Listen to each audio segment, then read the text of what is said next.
चलिए। नमस्कार जी, स्वागत, सत्कार, अभिनंदन, राम राम, जय श्री कृष्णा, राधे राधे। कैसे हैं आप सभी? उम्मीद करता हूं आप सभी स्वस्थ होंगे, मस्त होंगे, तंदुरुस्त होंगे और मेरे साथ आज के बजट पर चर्चा करने के लिए तैयार होंगे। आज भारतीय जनता पार्टी की जो भी हाल ही में राजस्थान में नई सरकार बनी थी, जिसके मुख्यमंत्री श्री भजन लाल जी शर्मा बने और वित्त मंत्री बनाया गया श्रीमती दिया कुमारी जी को, उनके द्वारा पहला लेखा अनुदान प्रस्तुत किया गया। लेखा अनुदान प्रस्तुत किया गया, राजस्थान सरकार का बजट प्रस्तुत किया गया। तो उसी संदर्भ में आज बात कर रहे हैं। राजस्थान सरकार के द्वारा जो ये बजट जारी किया गया था, श्रीमती दिया कुमारी ने, जो मुख्यमंत्री वित्त मंत्री है राजस्थान सरकार की, उनके द्वारा राजस्थान विधानसभा के समक्ष 2024-25 के बजट के संदर्भ में यह वक्तव्य प्रस्तुत किया गया 8 फरवरी 2024। ठीक है, सरोज मीणा जी, प्रियंका जी, जी आराम जी, बहुत बहुत स्वागत है आप सभी का। मैं यहाँ पर आप लोगों को स्पष्ट कर दूं, मैं पूरा बजट भाषण रीड नहीं करने वाला हूँ, पूरा बजट भाषण यहाँ पर नहीं बोलने वाला हूँ। वही बात करेंगे जो हमारे लिए उपयोगी है, इसीलिए मैंने इस बजट का पूरा अध्ययन किया है और जो आपके लिए इंपॉर्टेंट है मैंने उसको हाईलाइट कर दिया है, अंडरलाइन पहले ही कर दिया है। देखिए, आप यहाँ पर देख रहे होंगे। मुझे बताइए, जैसे बिजली, पानी, सड़क, शिक्षा, स्वास्थ्य, जो भी चीज़ें हैं जो मुझे लग रहा है कि यह आपके लिए काफ़ी उपयोगी है, इसको मैंने पहले ही यहाँ पर अंडरलाइन कर दिया है। क्या ये बात क्लियर हो गई?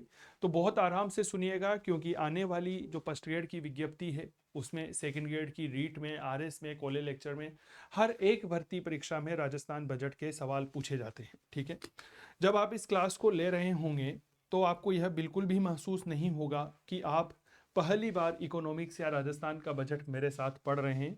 बड़ा आनंद आने वाला है और आपको बिल्कुल भी ऐसा महसूस नहीं होगा कि आप चंदू जैन के साथ बात कर रहे हैं, जो इतिहास विषय का विद्यार्थी है। ठीक है, चलिए, बिल्कुल सिंपल सी भाषा में, बहुत साधारण सी भाषा में मैं आज आपको राजस्थान सर की भजन लाल सरकार के द्वारा, जिसमें वित्त मंत्री श्रीमती दिया कुमारी जी है, उनके द्वारा जो बजट भाषण प्रस्तुत किया गया उसके बारे में कुछ बातें करते हैं। ठीक है,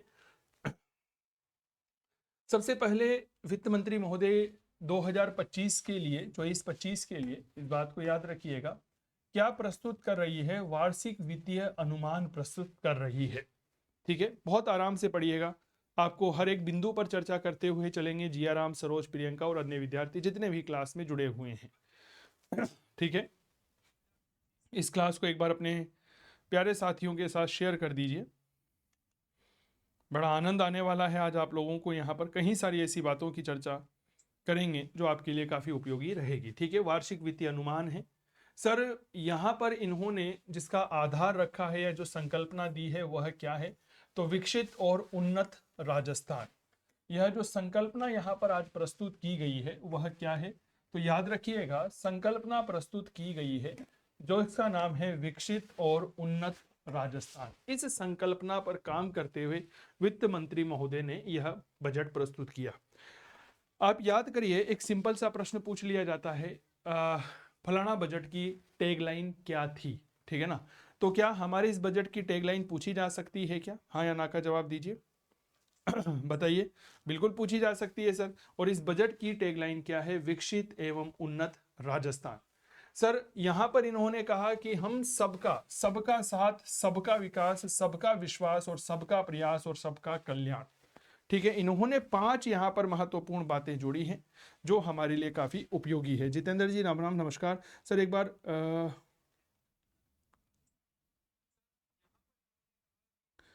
अच्छा अच्छा, प्रतीक गोचर जी जुड़े हैं, स्वागत है भाई आपका। ठीक है, इंस्टेंट आर्ट वर्क, जय श्री कृष्णा, रतनलाल जी गुड इवनिंग, देवी शंकर नागर, राम राम भाई, बहुत बहुत स्वागत है काव्य क्लासेस कोटा के इस ऑनलाइन मंच पर। और इस समय आप जयपुर स्टूडियो से लाइव है। जब आप आरएस की मुख्य परीक्षा दे रहे होंगे ना, तो वहां पर भी जुलाई के महीने में जब आरएस की मेंस एग्जाम देंगे तो वहां पर भी यहां से प्रश्न पूछे जाएंगे। क्या ये बात क्लियर हो गई? तो बहुत ध्यान से पढ़िएगा। प्रदेश को देश में अग्रिम पंक्ति में लाने के लिए इन्होंने क्या कहा? सबका साथ, सबका विकास, सबका विश्वास, सबका प्रयास और सबका कल्याण। यह अवधारणा इन्होंने प्रस्तुत करी है। यह क्या दी है इन्होंने? तो याद रखिएगा, यह अवधारणा इनके द्वारा प्रस्तुत की गई है। क्लियर? चलिए सर, बहुत सिंपल सी भाषा में और समझने की कोशिश करिएगा, जो आपको आपके लिए बहुत ज़्यादा आवश्यक रहेगी। चलिए, इन्होंने शिवमंगल सिंह की कुछ पंक्तियां यहाँ पर कही, वो हमारे आज दिन तक किसी परीक्षा में नहीं पूछी गई है।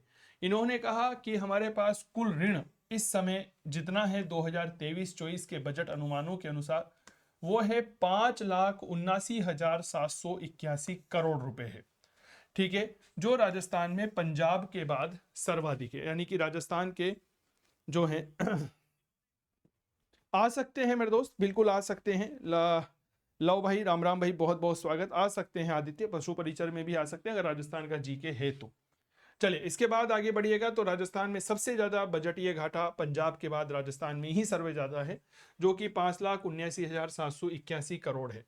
आप याद करिए, जब हम राजस्थान में पेपर देते हैं ना, तो इस तरह से अनुमानित आंकड़े पूछ लिए जाते हैं। क्या मैं ठीक कह रहा हूं? बहुत सिंपल सी भाषा, मैंने इस बजट को बहुत अच्छे से पहले पढ़ा है और इसमें जो महत्वपूर्ण बातें हैं वो मैं अंडरलाइन करके लेके आया हूं। कहा गया है कि पहले क्या होती थी, मनुष्य के जीवन की 3 मूलभूत आवश्यकता होती थी। क्या होती थी? बिजली, पानी और सड़क।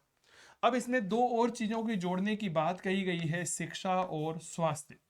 ठीक है, कौन सी 2 चीजें जोड़ने की बात कही गई है? शिक्षा और स्वास्थ्य। तो बिजली, पानी, सड़क, शिक्षा और स्वास्थ्य को प्राथमिकता देने की बात कही गई है। इन्होंने क्या कहा? सबका साथ, सबका विकास, सबका विश्वास और सबका प्रयास। इन्होंने कहा कि अगर हमें हमारे राज्य को उन्नति के पथ पर लेकर आगे बढ़ना है, देश का कल्याण करना है, तो हमें यहाँ पर क्या करना पड़ेगा? सबका साथ, सबका विकास, सबका विश्वास और सबके प्रयास पर बल यहाँ पर देना पड़ेगा। चलिए, अब मुद्दे पर आते हैं जो हमारे लिए प्रश्न बनेंगे। देखिए, अभी आपने एक मामला सुना होगा कि सर राजस्थान में 450 रुपए में एलपीजी गैस का सिलेंडर मिल रहा है। ठीक है, तो राजस्थान में क्या है कि समस्त गरीब परिवारों की महिलाओं को 450 रुपए में एलपीजी सिलेंडर देने का संकल्प जो है उसे लागू कर दिया गया है। 73 लाख परिवारों को राहत प्रदान की जा रही है। तो सर पहला प्रश्न तो हमारे यहाँ पर बन रहा है कि बताइए, राजस्थान में जो यह 450 रुपए में एलपीजी का सिलेंडर दिया जा रहा है, कितने लोगों को दिया जा रहा है, कितने परिवारों को लाभ मिल रहा है? 73 लाख। किनको दिया जा रहा है? गरीब परिवारों की महिलाओं को दिया जा रहा है। कितने में दिया जा रहा है? 450 रुपए में दिया जा रहा है। इसके अलावा पहले एक योजना चलती थी, आपको पता होगा, इंदिरा रसोई योजना, जिसका उद्देश्य था कोई भी भूखा ना सोए। याद होगी आप सबको। उसमें परिवर्तन किया गया है और पूर्व में जहां पर 450 ग्राम भोजन दिया जाता था, उसे श्री अन्नपूर्णा रसोई योजना में बढ़ाकर के 600 ग्राम भोजन कर दिया गया है। ये बात याद रखिएगा। तो भोजन की मात्रा कितनी कर दी गई है? 600 ग्राम कर दी गई है। ठीक है, पहले कितनी दी जाती थी? पहले दी जाती थी 450 ग्राम। और यह किस योजना में दिया जाता था? याद रखिएगा, इंदिरा रसोई योजना। ठीक है, इंदिरा रसोई योजना में यह प्रावधान किया गया था। ठीक है, उसको बढ़ा करके पहले ना तो नाम परिवर्तन किया गया, इंदिरा रसोई योजना का नाम परिवर्तन करके क्या कर दिया गया? याद रखिएगा, श्री अन्नपूर्णा रसोई योजना कर दिया गया। जहां पर पहले 450 ग्राम भोजन एक थाली में मिला करता था, अब उसमें 600 ग्राम भोजन देने की बात कही गई है। डाली जी नमस्कार, स्वागत है आपका। चलिए, ठीक है, अब पहले राजकीय सहायता कितनी दी जाती थी प्रति थाली? तो याद रखिएगा 17 रुपए दी जाती थी। अब इसे बढ़ाकर के 22 रुपए कर दिया गया है। इस योजना पर लगभग 350 करोड़ रुपए का वार्षिक व्यय होगा। अब देखिए, यहां पर श्री अन्नपूर्णा रसोई योजना के बारे में बात करते हैं, जिसके बारे में हम थोड़ी देर चर्चा की। श्री अन्नपूर्णा रसोई योजना में अब 600 ग्राम भोजन आपको मिलेगा। ठीक है, यह बात याद रखिएगा। पहले राजकीय सहायता 17 रुपए थी, उसे बढ़ाकर 22 रुपए किया गया, यानी कि प्रति थाली 5 रुपए इसमें बढ़ा दिए गए हैं। और योजना पर राजस्थान सरकार का प्रति वर्ष लगभग 350 करोड़ रुपया खर्च होगा। क्या ये बात क्लियर हो गई? कितना खर्च होगा? लगभग 350 करोड़ खर्च होगा। ठीक है, मैं फिर बार बार बता रहा हूं, पूरा 51 पेज का बजट भाषण आप लोगों के लिए नहीं रखूंगा। क्या ये बात क्लियर हो गई? क्योंकि वह आपकी परीक्षा के दृष्टिकोण से उपयोगी नहीं है। मैंने इस बजट को बहुत अच्छे से पढ़ा है ताकि आपको एक क्वालिटी कंटेंट दिया जा सके। काव्य क्लासेस कोटा का एक ही उद्देश्य रहा है, प्रत्येक विद्यार्थी को शानदार जानकारी और क्वालिटी कंटेंट मिल सके। इसीलिए इस बजट को पढ़ करके मैंने पहले ही अपनी बातों को अंडरलाइन कर लिया है जो आपकी परीक्षा के दृष्टिकोण से उपयोगी होती है। क्या ये बात क्लियर हो गई हो तो थम्स अप कर दीजिए। क्लास अच्छी लग रही हो तो इसे अपने दोस्तों के साथ शेयर कर दीजिएगा, क्योंकि उनका भी तो भला होना चाहिए। चैनल पर नए हैं तो सब्सक्राइब कर लीजिएगा, क्योंकि सब्सक्राइब करने के कोई पैसे नहीं लगते हैं। चलिए आगे बढ़ते हैं। स्वागत है आप सभी का। देखिए साहब, इन्होंने क्या कहा कि भाई देखिए, सड़कें जो होती है वह किसी भी प्रदेश की अर्थव्यवस्था में रीढ़ की हड्डी होती है। अच्छी सड़कें तो सब कुछ बहुत अच्छा होता है। तो इन्होंने कहा कि सड़कों के उन्नयन और निर्माण हेतु स्टेट रोड फंड का निर्माण किया जाएगा। क्या ये बात क्लियर हो गई? किसका निर्माण किया जाएगा? स्टेट रोड फंड का निर्माण किया जाएगा, जिसके लिए 1500 करोड़ रुपए का प्रावधान किया गया है। यानी कि 1500 करोड़ रुपए की 1500 करोड़ रुपए की लागत से क्या बनाया जाएगा? स्टेट रोड फंड SRF बनाया जाएगा। क्लियर हो गई? अब यहां पर SRF यानी कि स्टेट रोड फंड का उद्देश्य क्या है?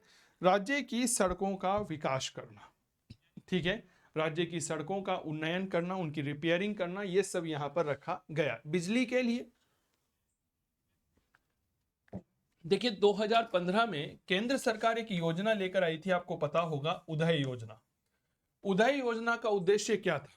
पहली बात, 2015 में भारत सरकार के द्वारा उदय योजना लाई गई। इसका उद्देश्य था बिजली कंपनियां जो है उनको घाटे से उभारना। ठीक है, इसके लिए उदय योजना लाई गई। मुझे याद है जब यह उदय योजना लेकर आई गई थी तो उस समय कई बार प्रतियोगी परीक्षाओं में उदय योजना के सवाल पूछे गए थे। एम आई राइट? कमेंट करिएगा फटाफट से। चलिए ठीक है, और इस योजना के अंतर्गत बिजली कंपनियों का लगभग 62,400 करोड़ रुपए का ऋण भार सरकार ने अपने ऊपर लेकर के इस दिशा में मुक्ति दिला दी थी। यानी कि लगभग 62,400 करोड़ रुपए का लोन था। ठीक है, किनके ऊपर? बिजली कंपनियों के ऊपर। सरकार ने इसे माफ किया। ठीक है, अब हम मुद्दे की बात करते हैं। तो ये उदय योजना के बारे में थोड़ी सी चीजें आप याद रखिएगा। ठीक है, हम यहाँ पर इस बारे में बिल्कुल भी चर्चा नहीं करेंगे कि पिछली सरकार ने क्या किया, नई सरकार क्या कर रही है। Nothing matter for us. हमारे लिए सबसे ज्यादा उपयोगी क्या है कि इस 51 पेज के बजट भाषण से हमारे लिए सबसे ज्यादा महत्वपूर्ण बात क्या है। चलिए आगे बढ़ते हैं। देखिए साहब, 22 जनवरी 2024 आपको पता होगा इतिहास में एक स्वर्णिम दिवस के रूप में 22 जनवरी 2024 अंकित हो गया, जब देश के प्रधानमंत्री महोदय के द्वारा अयोध्या में श्री राम मंदिर की प्राण प्रतिष्ठा की गई। उसी दिन पूरे देश में 1 करोड़ हाउस होल्ड यानी कि 1 करोड़ मकानों के ऊपर सौर ऊर्जा से इलेक्ट्रीफाई करने की महत्वाकांक्षी प्रधानमंत्री सूर्योदय योजना की घोषणा की गई थी। ठीक है, 22 जनवरी 2024 को पूरे देश के 1 करोड़ हाउस होल्ड्स के ऊपर क्या लगाई गई? सोलर प्लांट लगाने के लिए प्रधानमंत्री सूर्योदय योजना की घोषणा की गई। ठीक है, अब राजस्थान ने इस दिशा में क्या कदम उठाया? आपको यह पता होगा कि राजस्थान में सौर ऊर्जा की अपार संभावनाएं हैं। क्या ये बात क्लियर हो गई? कहीं सारे सौर प्लांट हमारे राजस्थान में हैं। अब तो वित्त मंत्री महोदया कह रही है कि राजस्थान में सोलर आइसोलेशन है, देश में सर्वाधिक है, सबसे ज्यादा सौर ऊर्जा की संभावनाएं यहां पर है। इसलिए ऊर्जा विभाग में PMU प्रोजेक्ट मॉनिटरिंग यूनिट का गठन करके 5 लाख से अधिक घरों पर सोलर प्लांट स्थापित किया जाएगा। इसलिए राजस्थान सरकार क्या कर रही है, हम ऐसा कह सकते हैं, जो प्रधानमंत्री सूर्योदय योजना है। पहली बात, प्रधानमंत्री सूर्योदय योजना, ठीक है, हमारे एक विद्यार्थी हेमंत कुमार रेगर कह रहे हैं, गुरुजी आप तो मुझे पशु परिचर में लगवा दो जिससे मेरी शादी हो जाए। वाह मेरे दोस्त, वाह, बहुत बढ़िया। हमारे भाई हेमंत कुमार जी कह रहे हैं, गुरुजी आप तो मुझे केवल पशु परिचर में भर्ती लगवा दो इसलिए ताकि मेरी शादी हो जाए। मेरे दोस्त लग जाएगी ना, कोई समस्या थोड़ी है। खूब मेहनत करिए, खूब पढ़िए, स्मार्ट स्टडी करिए, रोज 8-10 घंटे पढ़िए, डेली पढ़िए, नौकरी तैयार है आपके लिए। हम आपका मार्गदर्शन करेंगे, ईमानदारी से मेहनत आपको करनी है। 8:30 बजे रोज क्लास लेता हूँ, पशु परिचर में सिलेक्शन हो जाएगा, आपका ब्याह हो जाएगा, जीवना कर देना फिर गाँव में। ठीक है हेमंत कुमार भाई, आ जाओ। चलिए, तो प्रधानमंत्री सूर्योदय योजना क्या है? सौर ऊर्जा से संबंधित है और इसके अंतर्गत राजस्थान में जो ऊर्जा विभाग है यह पीएमयू प्रोजेक्ट मॉनिटरिंग यूनिट का गठन करके 5 लाख घरों में सोलर प्लांट स्थापित करने की बात कही गई है। क्लियर बात। अब ऐसे परिवार जिनके घर के ऊपर सोलर प्लांट लगेगा उन्हें प्रति माह 300 यूनिट तक बिजली मुफ्त मिलेगी। क्या ये बात क्लियर हो गई? अब ये आपके सीधा सीधा परीक्षा में पूछा जाता है, ठीक है। तो एक प्रश्न यहां पर आप कंफर्म मान के चलिएगा, ठीक है। इसके अलावा अभी आपको देखा होगा कि प्रदूषण बहुत बड़ी समस्या है और प्रदूषण का से सामना करने के लिए इलेक्ट्रिक व्हीकल बहुत ज़्यादा इस समय हमारे देश में, राज्य में, शहर में चल रहे हैं। तो इसी दिशा में वित्त मंत्री महोदया कह रही है कि जयपुर, जोधपुर, उदयपुर और कोटा जैसे बड़े शहरों के लिए 500 इलेक्ट्रिक बसेस खरीदी जाएगी। इनकी यह घोषणा कर दी है। साथ ही कहा है कि जयपुर शहर में जो ट्रैफिक की समस्या है उसके लिए जयपुर मेट्रो का विस्तार टोंक रोड के साथ साथ सीतापुरा, अंबाबाड़ी से होते हुए विद्यानगर तक के रूट पर करने हेतु डीपीआर तैयार करवाई जाएगी। सर जयपुर मेट्रो, ठीक है, पता होगा आपको राजस्थान की पहली मेट्रो है जो मानसरोवर से स्टार्ट होती है, ठीक है। अब इस मेट्रो के विस्तार करने की बात आ रही है टोंक रोड के साथ सीतापुरा, अंबाबाड़ी होते हुए विद्यानगर तक, ठीक है। बहुत अच्छी बात है। चलिए साहब, जल जीवन मिशन, ये थोड़ा सा याद रखिएगा, यह प्रश्न आपके डायरेक्ट बन सकता है कि बताइए जल जीवन मिशन जो है इसके कवरेज करने के माध्यम में हमारे राजस्थान का कौन सा स्थान है? तो याद रखिएगा राजस्थान का पूरे देश में 33वां स्थान है। क्या ये बात क्लियर हो गई? स्टेटस की बाहर स्वागत है आपका, तो ये बात भी थोड़ा सा याद रखें, ठीक है। अब यहां पर समझिए कि आगामी वर्ष में 25 लाख ग्रामीण परिवारों को नल से जल उपलब्ध करवाया जाएगा। इस हेतु 15,000 करोड़ रुपए व्यय किए जाएंगे। मुझे याद है 2019 का आरएस का प्री, उसमें एक सवाल पूछा गया था कि माननीय प्रधानमंत्री महोदय ने कब तक पूरे देश में आवास उपलब्ध करवाने की घोषणा की है। तो यहां पर अब आगे हमारा प्रश्न पूछा जा सकता है कि आगामी वित्तीय वर्ष में कितने घरों में नलों से पानी उपलब्ध करवाए जाने का लक्ष्य रखा गया है? 25 लाख ग्रामीण परिवारों में। क्लियर हो गई? मिस्टर कमल, राधे राधे, बहुत बहुत स्वागत है, ठीक है। 21 जिलों में पेयजल के साथ साथ सिंचाई के लिए अति महत्वपूर्ण ERCP eastern region canal project को केंद्र सरकार के ने अनुमति मतलब लगभग मिल चुकी है, आपको पता ही होगा, है ना।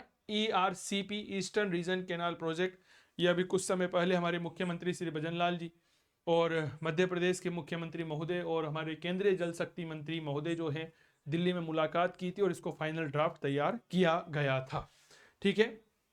अब देखिए ERCP परियोजना को रिवर लिंकिंग प्रोजेक्ट यानी कि नदी जोड़ो परियोजना में सम्मिलित करके स्वीकृत किए जाने के लिए राज्य सरकार और केंद्र सरकार के मध्य MOU साइन कर शीघ्र प्रारंभ करने का मार्ग प्रशस्त किया गया। ERCP परियोजना एक लंबे समय से अटकी हुई परियोजना थी, अब उसके संदर्भ में यहाँ पर कई सारी बातें क्लियर हो गई है। चलिए आगे बढ़ते हैं। क्लास पसंद आ रही हो तो प्लीज लाइक कर दीजिएगा, मैं पहले ही बता दूं। क्या ये बात क्लियर हो गई? काव्य क्लासेस कोटा का मोबाइल एप्लीकेशन डाउनलोड नहीं किया है तो उसे भी डाउनलोड कर लीजिएगा, ठीक है ना। चलिए आगे बढ़िए। लगभग 11,200 करोड़ रुपए की राशि से मुख्यमंत्री जल स्वावलंबन अभियान 2.0, ठीक है, यह शुरू किए जाने की घोषणा की गई है। तो याद रखिएगा कितनी करोड़ रुपए की राशि जल स्वावलंबन अभियान में रखी गई है 2.0 में? 11,200 करोड़ रुपए। बिल्कुल फैक्ट सवाल बनते हैं, क्या मैं ठीक कर रहा हूं क्या? एक बार मुझे बताएं। बिल्कुल फैक्ट सवाल आपके पेपर में आते हैं, आप यकीन मानिएगा मेरे प्यारे साथियों, ऐसे के ऐसे ही यह सवाल आपके एग्जाम में छप करके आएंगे, ठीक है। इसके साथ ही आगामी 4 वर्षों में 20,000 गांवों में 5 लाख वाटर हार्वेस्टिंग स्ट्रक्चर बनाए जाएंगे। पहले चरण में आगामी वर्ष के 5,000 से अधिक गांवों में 3,500 करोड़ रुपए की राशि से 1,10,000 रुपए का कार्य करवाया जाना प्रस्तावित है। तो मुख्यमंत्री जल स्वावलंबन अभियान के लिए कितनी राशि आवंटित की गई है? 11,200 करोड़ रुपए, ठीक है। इसके अलावा याद रखिएगा वन संरक्षण और वन्य जीवों के विकास हेतु ट्री आउटसाइड फॉरेस्ट इन राजस्थान TOFIR कार्यक्रम के तहत 4 करोड़ पौधे वितरित किए जाएंगे। एक सिंपल सा प्रश्न, TOFIR की फुल फॉर्म क्या होती है? तो यह योजना है ट्री आउटसाइड फॉरेस्ट इन राजस्थान। ठीक है, बिल्कुल सिंपल सी भाषा में समझिएगा। जो जंगल है, आपने कहीं बार देखा होगा, जैसे ये घना जंगल है, ठीक है सर, जंगल के चारों तरफ दीवार होती है, लेकिन जंगल के बाहर जो है वह किसी प्रकार के कोई पौधे नहीं होते हैं, पेड़ नहीं होते हैं। तो TOFIR ट्री आउटसाइड फॉरेस्ट इन राजस्थान के अंतर्गत जंगल के बाहर इस वाले क्षेत्र में भी पौधे लगाए जाएंगे। क्या ये बात क्लियर हो गई? इस बात को याद रखिएगा, 4 करोड़ पौधे बांटे जाएंगे। इसके अलावा Rajasthan forestry and biodiversity development project के अंतर्गत वृक्षारोपण, ओरण विकास, पौध वितरण और आजीविका संवर्धन गतिविधियों आदि के लिए 300 करोड़ रुपए का कार्य करवाया जाना प्रस्तावित है। ओरण क्या होता है? वृक्षारोपण हम जानते हैं, ओरण होते हैं जो धार्मिक महत्व के वन होते हैं, उन्हें हम क्या कहते हैं? ओरण कहते हैं। क्लियर हो गई? जय श्री राम, स्वागत है मेरे दोस्त आपका। अरावली की पहाड़ियां पूरे भारत की सबसे प्राचीन पहाड़ियों में शुमार है, प्रीकैम्ब्रियन काल की है। इन्हें सुरक्षित रखने के लिए इसके आसपास 30,000 हेक्टेयर क्षेत्र में वृक्षारोपण का कार्य किया जाएगा।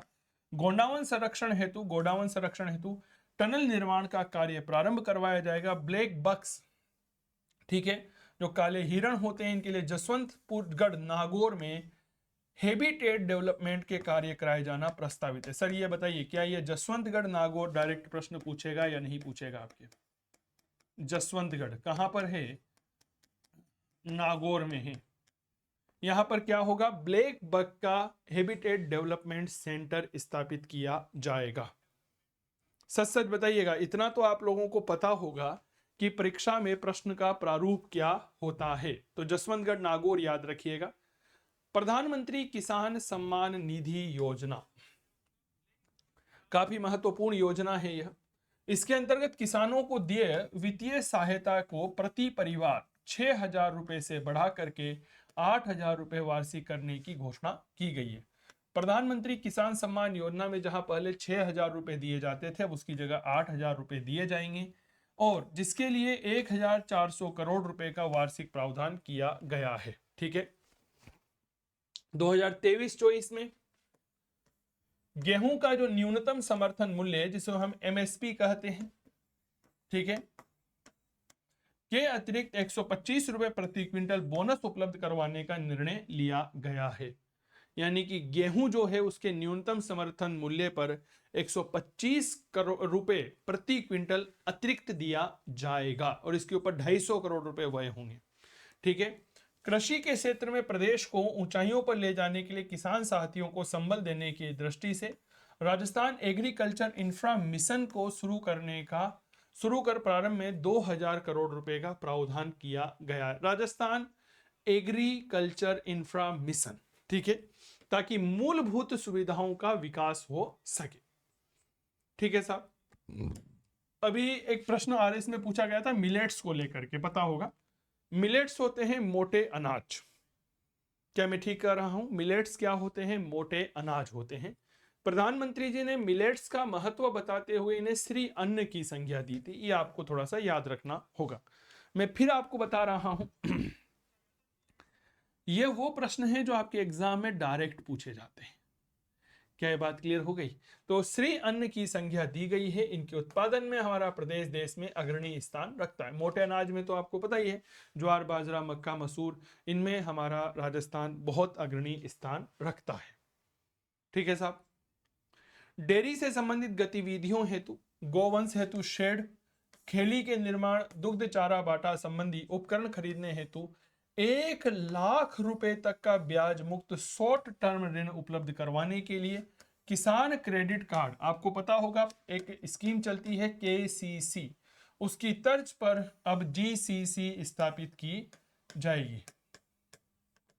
GCC का मतलब होता है गोपाल क्रेडिट कार्ड योजना। ठीक है, लगभग 5 लाख गोपालक परिवारों को ऋण उपलब्ध करवाया जाएगा, जिसके लिए 150 करोड़ रुपए राजस्थान सरकार खर्च करने वाली है। क्लियर हो गई बात? आगे बढ़िए। ये पूरी पीडीएफ जो है ना आपके लिए बहुत इंपॉर्टेंट है, मैंने पहले ही कहा है। तो आप निश्चिंत रहिएगा, काव्य क्लासेस कोटा के टेलीग्राम चैनल पर मैं यह पीडीएफ अपलोड कर दूंगा। ये ठीक रहेगा ना? एक बार थम्स अप करिए, एक बार थम्स अप करिए फटाफट से। ये ठीक रहेगा ना? काव्य क्लासेस कोटा के मोबाइल टेलीग्राम चैनल पर यह पीडीएफ जो है मैं आपको उपलब्ध करवा दूंगा अभी क्लास खत्म होने के बाद में, ताकि आपको काफी महत्वपूर्ण जानकारियां मिल सके। ठीक है, अब देखिए हमारे लिए सबसे महत्वपूर्ण बात क्या है कि साहब भर्तियां कितनी आ रही है। जब भी कोई भी बजट आता है तो हमारी निगाह जो है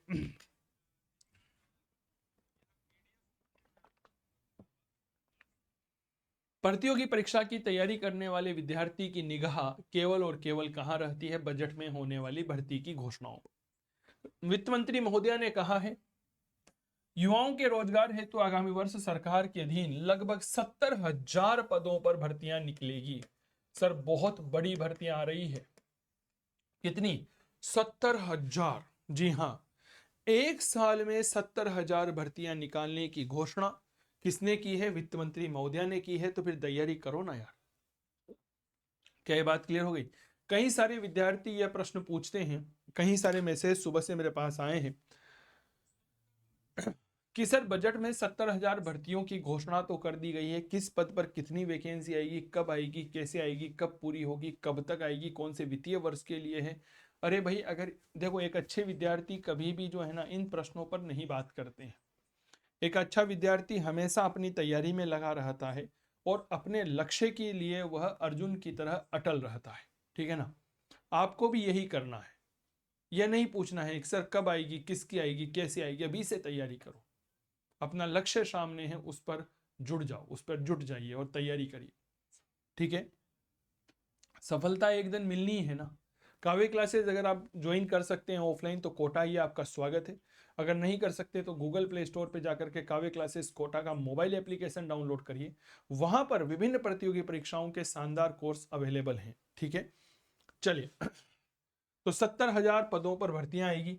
साथ ही युवाओं की काउंसलिंग और मार्गदर्शन के माध्यम से निजी क्षेत्र में उनके स्वर्णिम करियर निर्माण के लिए प्रदेश के समस्त संभाग मुख्यालयों पर युवा साथी केंद्र स्थापित किए जाएंगे। 10 करोड़ रुपए व्यय होंगे, यानी कि करियर काउंसलिंग केंद्र स्थापित किए जाएंगे जिनका नाम दिया जाएगा युवा साथी केंद्र। राजस्थान के संभाग मुख्यालयों पर होंगे। इनके माध्यम से निजी क्षेत्र में उनके स्वर्णिम भविष्य की आशाएं तराशी जाएगी। इसके अलावा पेपर लीक जैसी घटनाएं हुई है, इसके लिए स्पेशल इन्वेस्टिगेशन टीम SIT का गठन कर दिया गया है। यह बात थोड़ा सा याद रखिएगा। प्रत्येक संभाग में रोजगार मेलों और उच्च शिक्षण संस्थानों में कैंपस प्लेसमेंट के आयोजन के साथ साथ स्किल डेवलपमेंट ट्रेनिंग प्रोग्राम चलाए जाएंगे। भर्ती परीक्षाएं समयबद्ध तरीके से आयोजित हो, इसके लिए राजस्थान लोक सेवा आयोग और राजस्थान कर्मचारी चयन बोर्ड आदि वार्षिक भर्ती परीक्षा का कैलेंडर जारी किया जाएगा। पिछले एक लंबे समय से मांग चल रही थी। मांग किसकी चल रही थी? कि भाई भर्ती परीक्षाओं का कैलेंडर आना चाहिए। वित्त मंत्री महोदय ने इस बार बजट में यह घोषणा की है कि आगामी वर्ष में, आगामी समय में राजस्थान कर्मचारी चयन बोर्ड और राजस्थान लोक सेवा आयोग अपना कैलेंडर जारी करेंगे। चलिए, बहुत अच्छी बात है। मुख्यमंत्री पर्यटन कौशल विकास कार्यक्रम प्रारंभ कर आगामी 2 वर्षों में 20,000 युवाओं और लोक कलाकारों को गाइड, हॉस्पिटैलिटी, पारंपरिक कला संबंधी प्रशिक्षण दिया जाकर एम्प्लॉयबल बनाया जाएगा। 20,000 युवाओं को, लोक कलाकारों को रोजगार दिया जाएगा। ठीक है, यहां पर सुनिए, अल्प आय वर्ग, लघु सीमांत बटाईदार किसानों और खेतीहर श्रमिकों के परिवारों के छात्र छात्राओं को KG से PG तक की निःशुल्क शिक्षा प्रदान की जाने की घोषणा यहां पर की गई है। आर्थिक रूप से कमजोर परिवार के छात्र छात्राओं में जिनमें हीन भावनाएं आ जाती हैं, उनमें ग्रस्त नहीं हुआ, तो आर्थिक रूप से कमजोर परिवार के छात्र छात्राओं को विद्यालय में हीन भावना से ग्रसित होने से बचाने के लिए कक्षा 1 से लेकर 8वीं तक राजकीय विद्यालयों में पढ़ने वाले कक्षा 1 से लेकर 8वीं तक के समस्त विद्यार्थियों को, कक्षा 9 से 12वीं तक की छात्राओं को आगामी वर्ष प्रति विद्यार्थी 1,000 रुपए सहायता प्रदान की जाएगी। क्या ये बात क्लियर हो गई? यानी कि 1 से 8 तक ऑल है, 9 से 10 केवल गर्ल्स है। ठीक है, इन्हें कितना रुपया? 1000 रुपये सहायता प्रदान की जाएगी। लगभग 70 लाख विद्यार्थी इससे लाभान्वित होंगे। देखिए साहब, युवाओं में बहुत ऊर्जा होती है, उनके आइडियाज बहुत गजब के होते हैं। क्या मैं ठीक कह रहा हूं? आपको पता होगा हमारे भारत में भी कई सारे युवा ऐसे हैं जिन्होंने स्टार्टअप्स के माध्यम से अपने जीवन को बहुत ज्यादा सफल बनाया है। तो आउट ऑफ बॉक्स आइडियाज का समाज, प्रदेश और देश की उन्नति में सार्थक योगदान हो। साथ ही साथ इस दृष्टि से जयपुर, बीकानेर, भरतपुर और उदयपुर में अटल इनोवेशन स्टूडियो एंड एक्सेलरेटर्स स्थापना की जाएगी। ठीक है, क्या ये बात क्लियर हो गई? यानी कि अब राज्य सरकार इस बात पर बल दे रही है कि कहीं ना कहीं आपके नवाचारों को, आपके आइडियाज को एक सरकारी मान्यता दी जा सके।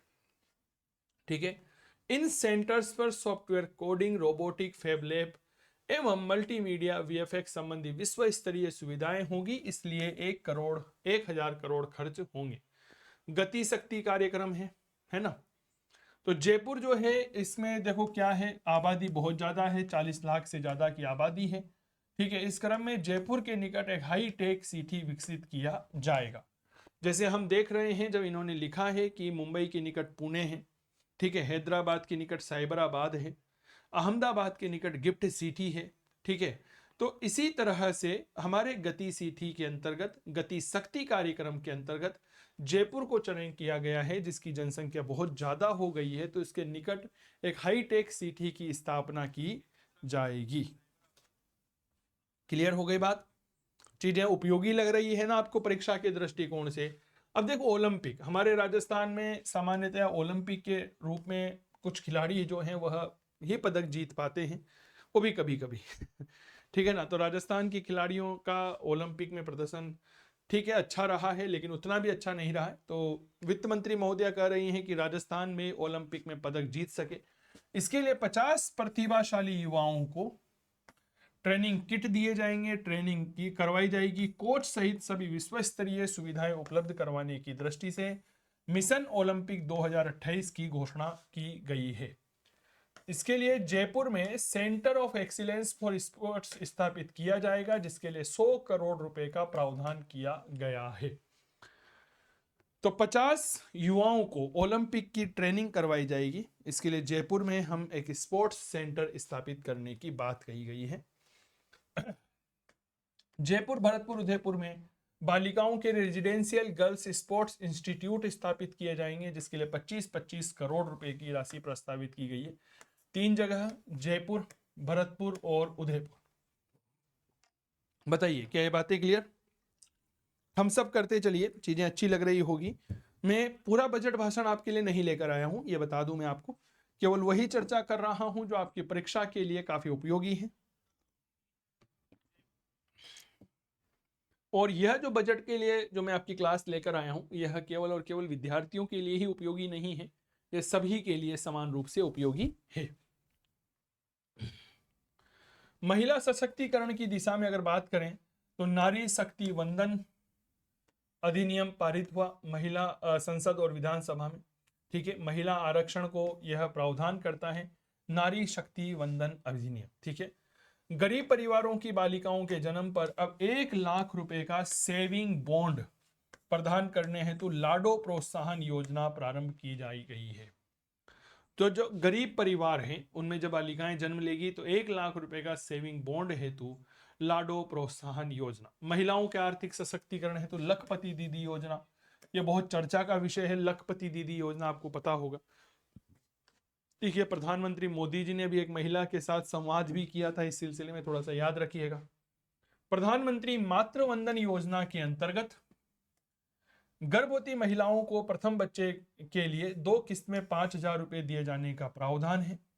आगामी वर्ष में प्रदेश में प्रथम चरण में से बढ़ाकर 6,500 रुपए किए गए, 1,500 रुपए बढ़ाए गए हैं। 90 करोड़ रुपए का व्यय होगा। ब्लॉक स्तर पर एक आंगनबाड़ी को आदर्श आंगनबाड़ी के रूप में विकसित किए जाने की बात कही गई है।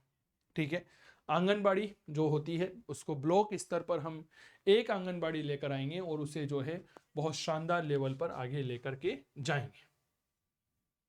स्वामी विवेकानंद की एक पंक्ति जो है उसका यहाँ पर बखान किया गया। केंद्र सरकार ने आयुष्मान भारत योजना शुरू की थी। पिछली भाजपा सरकार ने भामाशाह स्वास्थ्य बीमा योजना शुरू की। क्लियर। अब यहाँ पर फिर से मुख्यमंत्री आयुष्मान आरोग्य योजना शुरू करने की बात कही गई है। मुख्यमंत्री आयुष्मान आरोग्य योजना में आईपीडी के साथ साथ डे केयर पैकेज भी जोड़ने की बात यहाँ पर कही गई है। ठीक है। एडवांस देखो, आपने देखा होगा हाईवेज जो होते हैं, रोड किनारे कई बार दुर्घटनाएं घटित हो जाती है और सही समय पर इलाज नहीं मिलने की वजह से वह जो पैसेंजर होता है, वह जो यात्री होता है, वह जान गंवा देता है। वित्त मंत्री महोदया कह रही है कि सड़क दुर्घटनाओं में होने वाली मृत्यु की बढ़ती संख्या को देखते हुए मानव जीवन को बचाने के उद्देश्य से आगामी वर्ष में प्रदेश के हाईवेज पर 25 एडवांस्ड लाइफ सपोर्ट एम्बुलेंस उपलब्ध करवाए जाना प्रस्तावित है। यानी कि 25 बहुत अत्याधुनिक एम्बुलेंस उपलब्ध करवाई जाएगी। आयुष मिशन की स्थापना पर अंतर्राष्ट्रीय योग दिवस 21 जून 2024 के अवसर पर, ठीक है, यह थोड़ा सा याद रखिए, आयुष कार्यक्रम।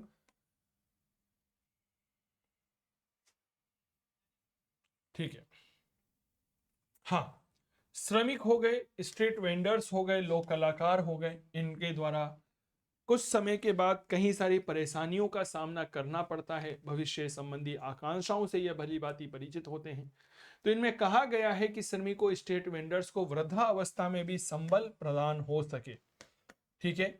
इसके लिए 18 से 45 वर्ष में अगर आप आयु वर्ग के श्रमिकों के लिए मुख्यमंत्री विश्वकर्मा पेंशन योजना का नाम याद रखिएगा, मुख्यमंत्री विश्वकर्मा पेंशन योजना लागू करने की बात कही गई।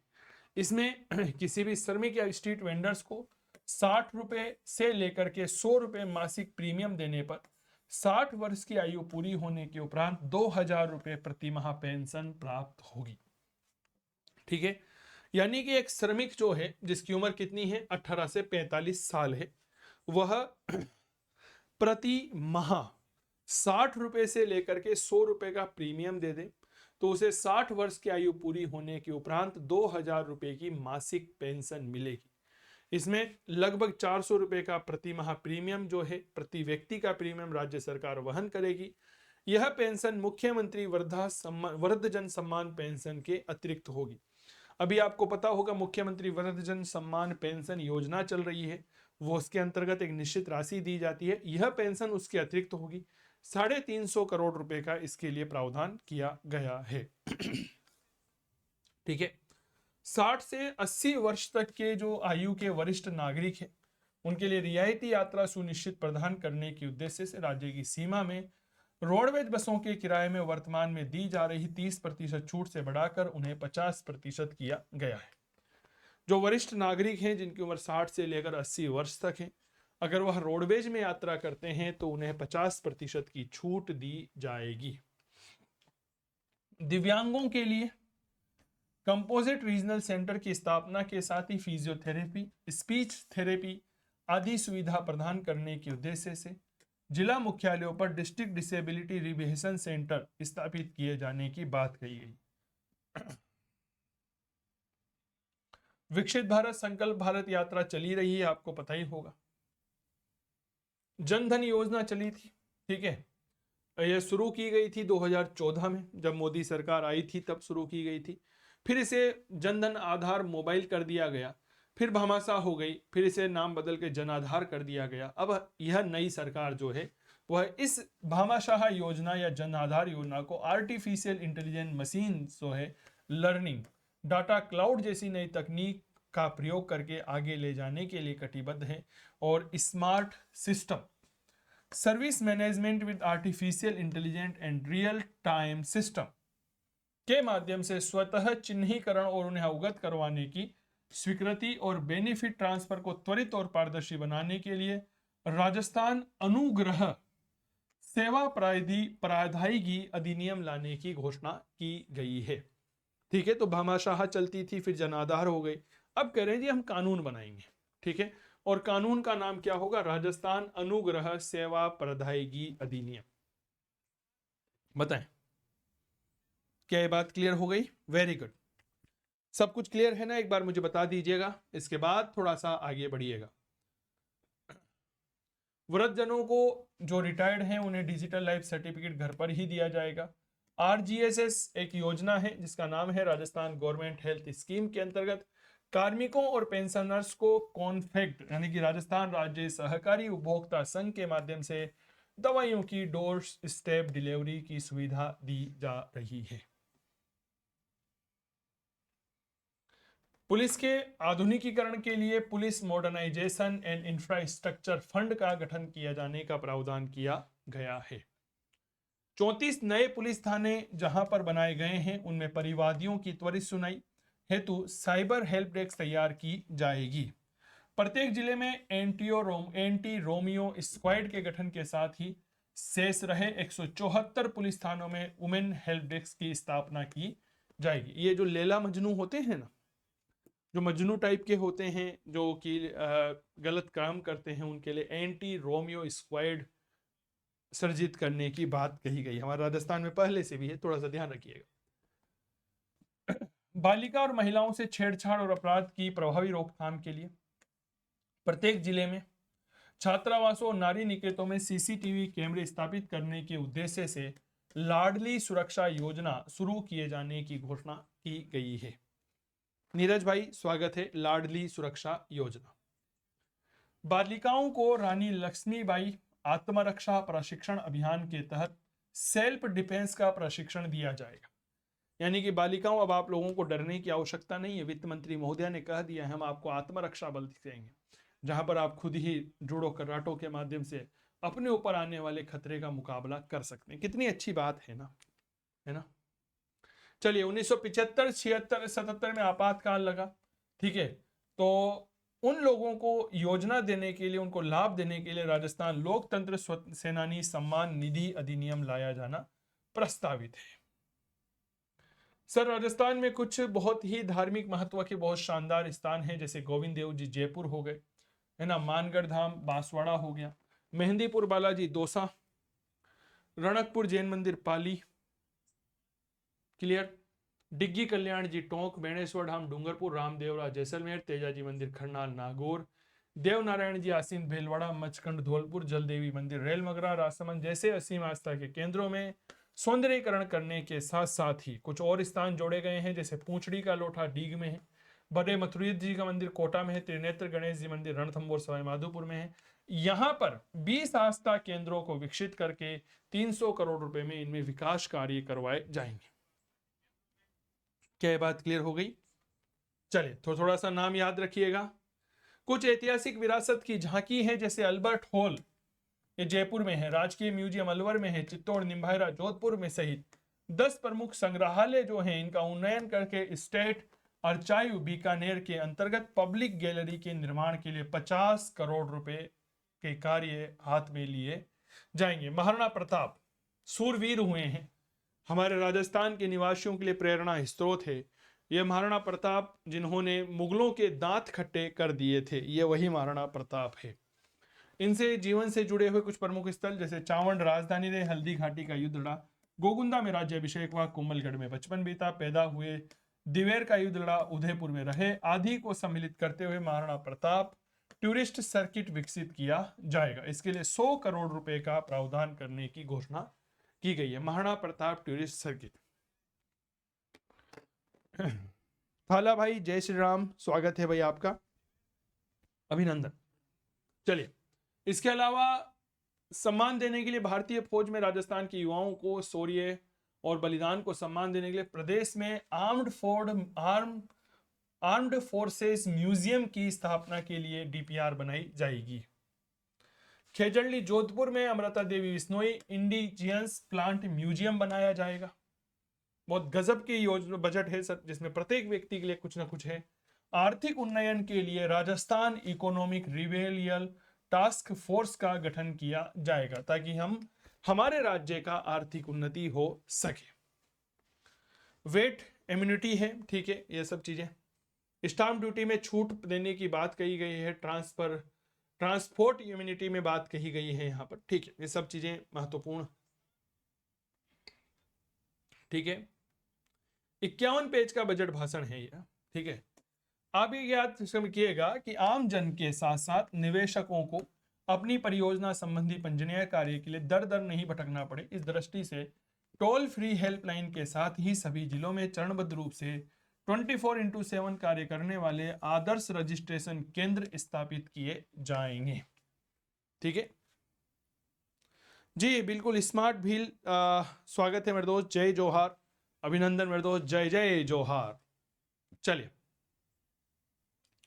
तो ये बजट भाषण के वह तथ्य हैं जो हमारी परीक्षा के लिए काफी उपयोगी है। कुछ महत्वपूर्ण 2-3 बातें। वर्ष 2024-25 में 4,86,415 करोड़ 10 लाख रुपए का कुल व्यय अनुमानित है, ठीक है। इन बजट अनुमानों में राजस्व व्यय 2,82,247 करोड़ 65 लाख रुपए है और राजस्व की प्राप्तियां जो है वह 2,58,378 करोड़ 29 लाख रुपए हैं, ठीक है। राजस्व घाटा लगभग 23,869 करोड़ और 36 लाख रुपए हैं। राज्य का राजकोषीय घाटा 67,240 करोड़ 38 लाख रुपए है, ठीक है। जो राज्य का कुल सकल घरेलू उत्पाद जीएसडीपी का, ग्रोस स्टेट डोमेस्टिक प्रोडक्ट का 3.95% रहने का अनुमान है।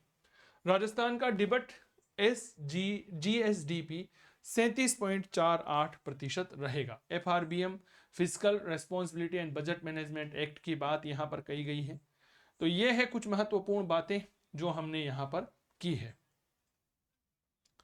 बाद में कुछ पंक्तियां विशेष तौर पर आप लोगों के लिए भी है कि बाधाएं आती है आए, गिरे प्रलय की घोर घटाएं, पांवों के नीचे अंगारे, सिर पर बरसे यदि ज्वालाएं, निज हाथों में हंसते हंसते आग लगाकर जलना होगा, कदम मिलाकर बढ़ना होगा, कलम मिलाकर बढ़ना होगा। तो ये था हमारा बजट मेरे दोस्त और इससे बनने वाले कुछ महत्वपूर्ण सवाल। उम्मीद करता हूं आपको यह क्लास अच्छी लगी होगी। क्लास अच्छी लगी हो तो इसे अपने दोस्तों के साथ शेयर करिएगा। चैनल पर नए हैं तो सब्सक्राइब जरूर करिएगा। चलिए, धन्यवाद, मिलते हैं अगले वीडियो में। तब तक जय हिंद, जय भारत। और काव्य क्लासेस कोटा का मोबाइल एप्लीकेशन अगर आपने डाउनलोड नहीं किया है तो डाउनलोड कर लीजिएगा। Thank you so much, bye, take care, नमस्कार। मेरा नाम चंदू जैन है, बाय।